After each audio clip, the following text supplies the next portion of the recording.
செஞ்சி Tindivanam national ஹைவேஸில் 2 கார்கள் கலையூரில் மோதிக்கொண்டது. எதிரே வந்து கொண்டிருந்த வாகனங்கள் ஒன்றுடன் ஒன்று மோதிக்கொண்டு விபத்துக்குள்ளானது. இதில் காரில் பயணித்தவர்களுக்கு எந்த ஒரு சேதாரமும் இல்லாமல் பாதுகாப்பாக மீட்கப்பட்டது.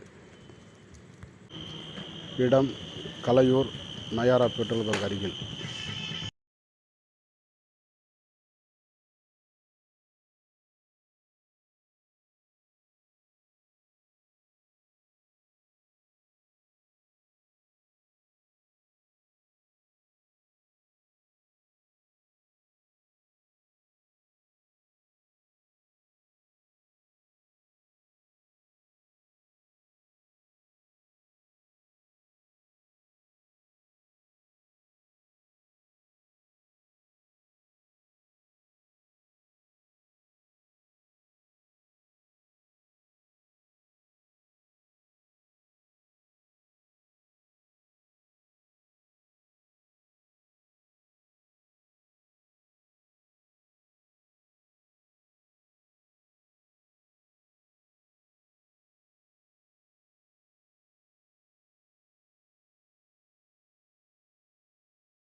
இதுண்ணா ஆமாம் யாருக்கு அடிக்கிறது இல்லை இல்லை நல்லா இருக்கிறாங்க.